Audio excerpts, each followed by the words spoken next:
When we're looking for new people and when our listeners are looking for new people, what kinds of things do you do to better assess customer service skills in the actual hiring process? And I'll start with you on that, Joel. I love this question because even prior to the 15 years I spent advising companies on customer experience, I worked for a couple of large organizations on hiring practices, and that's actually my graduate training. So this is near and dear to my heart in finding the right folks for your organization.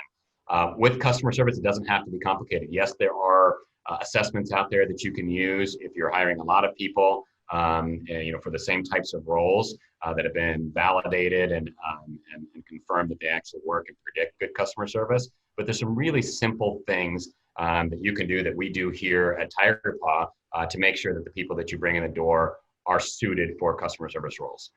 Number one and number two are both visual things that you should pay attention to in an interview process.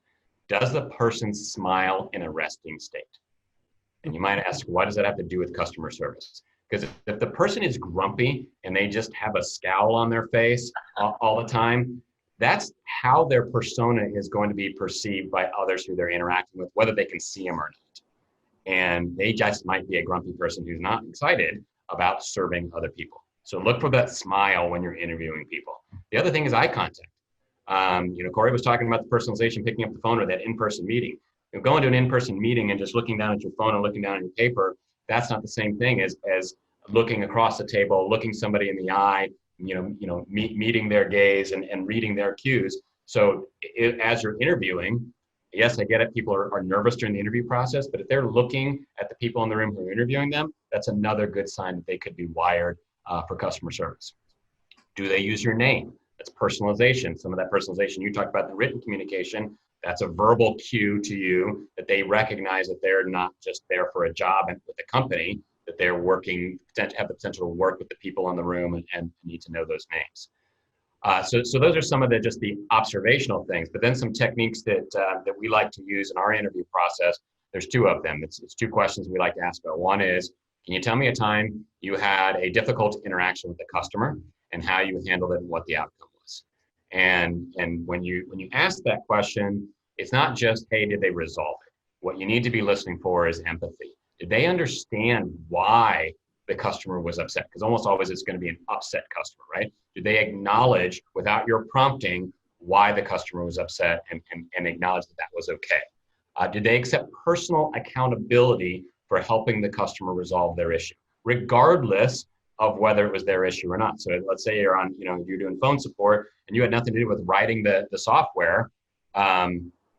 Did you say, yeah, our developers screwed that up, but let me help you? That's not personal accountability. Or did you say, you know what, this is something that we obviously need to address. I'm going to do everything I can in my power to help you. Those are the kinds of things you want to listen to in their description of that scenario. And really going back to the empathy is no denigration of the customers. Not say, hey, we've all dealt with that jerk customer, that couldn't help themselves or whatever. If they put any of that in there, if that's the way they talk about the customers in the interview process, don't hire them. They will not serve your customers well.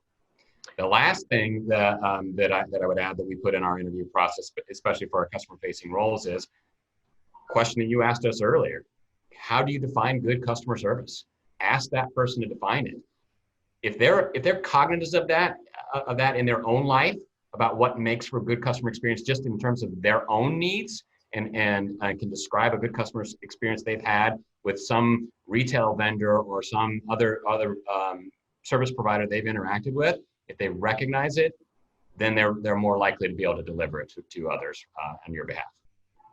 Well, that's an amazing list of, I would say, very easy ways to kind of, sort of what kind of people would be good in those positions, right?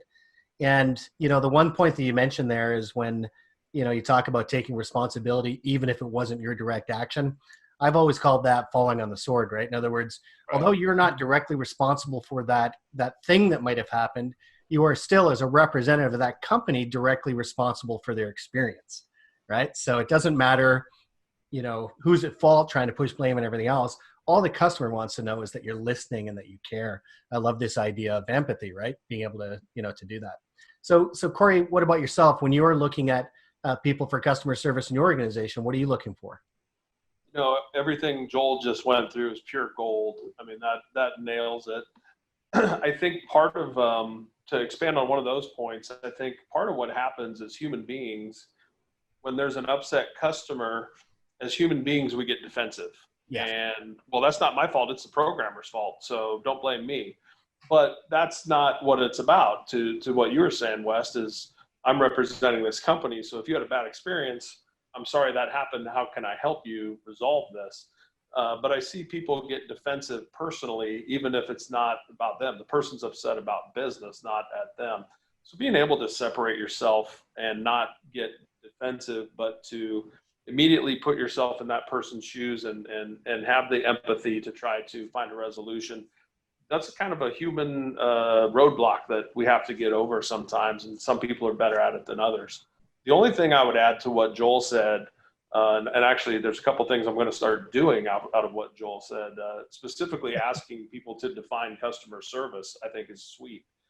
The only other thing I would add is we really look through resumes. And I've seen so many of them that I can look through a resume and just look at where that person has been, how long have they been there, longevity in positions, what kind of positions, and their description. And you can get a pretty good idea of a person once you've seen enough resumes.